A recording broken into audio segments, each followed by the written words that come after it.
حکومت پاکستان نے financial action task force کی سفارشات کی روشنی میں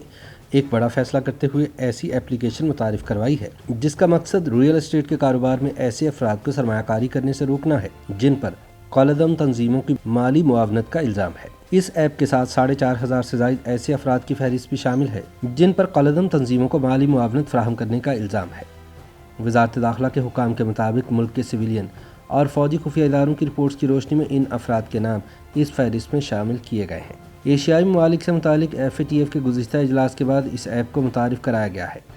فیڈرل بورڈ آف ریونیو نے اس ضمن میں ملک بھر کے ایسے تمام افراد کو نہ صرف اس ایپ کا لنک بھیجا ہے جو ریئل اسٹیٹ کے کاروبار سے منسلک ہیں بلکہ ان کو اس حوالے سے اپنے آپ کو FBR میں رجسٹر کروانے کی ہدایات بھی جاری کی ہیں۔ یہ ایپ دہشت گردی سے نمٹنے کے قومی ادارے نیکٹا کی ویب سائٹ پر بھی موجود ہے جس میں 4,500 افراد کی فہرست بھی شامل ہے جن میں ان افراد کے نام ہیں جن پر کالعدم تنظیموں کی مالی معاونت کرنے کا الزام ہے۔ اس فہرست میں جن افراد کے نام شامل ہیں ان کے ساتھ ان افراد کے زیر استعمال شناختی کارڈ کے نمبرز بھی دیے گئے ہیں۔ خیال رہے کہ پاکستان میں اس وقت کالعدم تنظیموں کی تعداد 79 ہے۔ دہشت گردی سے نمٹنے کے قومی ادارے نیکٹا کی ویب سائٹ کے مطابق جس تنظیم کو سب سے پہلے کالعدم فہرست میں شامل کیا گیا وہ لشکر طیبہ تھی جسے سن 2002 میں کالعدم قرار دیا گیا، جبکہ تحریک لبیک پاکستان ابھی تک اس فہرست میں آخری کالعدم جماعت ہے جسے رواں سال اپریل میں کالعدم قرار دیا گیا تھا۔ فیڈریشن آف ریئلٹرز پاکستان کے صدر سردار طاہر محمود کا کہنا ہے کہ اس ایپ کے تحت اگر کوئی بھی ایسا شخص جس کا نام ان 4,500 افراد میں شامل ہے ریئل اسٹیٹ کے کاروبار میں سرمایہ کاری کے لیے آتا ہے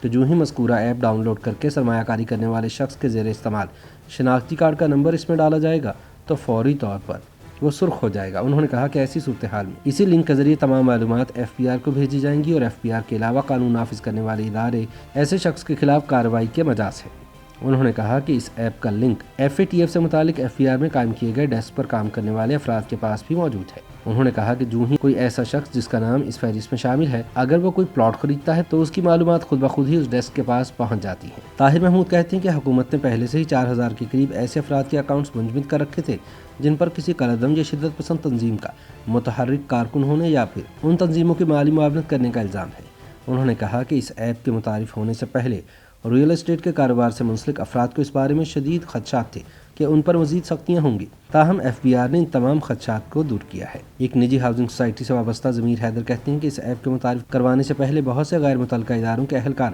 نجی ہاؤسنگ سوسائٹیز کے عہدیداروں کو FATF کی رپورٹس کی روشنی میں ان کے منصوبوں سے متعلق دستاویزات کا مطالبہ کرتے تھے۔ انہوں نے الزام عائد کیا کہ بہت سے غیر متعلقہ اداروں کے اہلکار متعدد نجی ہاؤسنگ سوسائٹیز کے عہدیداروں کو کالعدم تنظیموں کو ریئل اسٹیٹ کے بزنس میں سہولت فراہم کرنے کا الزام عائد کرتے ہوئے انہیں بلیک میل بھی کرتے رہے ہیں۔ وزارت داخلہ کے اہلکار کے مطابق اس بارے میں متعدد نجی ہاؤسنگ سوسائٹیز کے عہدیداروں نے وزیر داخلہ سے بھی شکایت کی تھی جس پر تحقیقات کا حکم دیا گیا ہے۔ ریئل اسٹیٹ ایپ کے حوالے سے BBC سے بات کرتے ہوئے سردار طاہر محمود کا کہنا تھا کہ اس فہرست میں کالعدم تنظیموں کی مالی معاونت کرنے والے افراد کے ناموں کے علاوہ حکام کی طرف سے یہ بھی بتایا گیا ہے کہ اگر کوئی سیاسی شخصیت بھی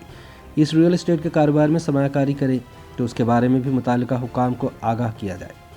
واضح رہے کہ فائنینشیل ایکشن ٹاسک فورس کے رکن ممالک نے گزشتہ اجلاس میں پاکستان کی طرف سے کالعدم تنظیموں کی مالی معاونت روکنے کے سلسلے میں کیے جانے والے اقدامات کو سراہتے ہوئے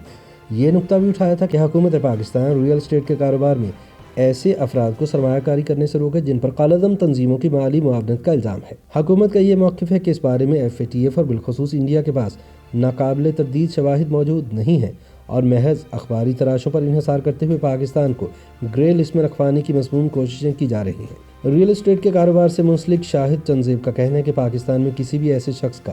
ریئل اسٹیٹ کے کاروبار میں سرمایہ کاری کرنا اتنا آسان نہیں ہے جس پر کالعدم تنظیموں کو مالی معاونت فراہم کرنے کا الزام ہو۔ انہوں نے کہا کہ چونکہ اس بزنس میں کاروباری لین دین کو بینکوں کے ساتھ منسلک کیا گیا ہے اس لیے اس ایپ کے متعارف ہونے سے پہلے بھی اس بات کے امکانات خاصے کم تھے کہ کوئی ایسا شخص اس شعبے میں سرمایہ کاری کرے جس پر کالعدم تنظیموں کی مالی معاونت کا الزام ہو۔ انہوں نے کہا کہ پاکستان میں کام کرنے والے تمام مالیاتی اداروں کے پاس ایسے افراد کی فہرست پہلے ہی موجود ہے۔ انہوں نے کہا کہ وہ گزشتہ 20 سال سے اس کاروبار سے منسلک ہیں اور اس عرصے کے دوران ایک بھی ایسا شخص ان کے پاس نہیں آیا جس پر کالعدم تنظیموں کی مالی معاونت کا الزام ہو۔ شاہد چنزیب کا کہنا ہے کہ دبئی اور یورپی ملکوں میں تو شاید کالا دھن سفید ہوتا ہو لیکن پاکستان میں ایسے افراد کا کسی بھی شعبے میں سرمایہ کاری کرنا انتہائی مشکل ہے۔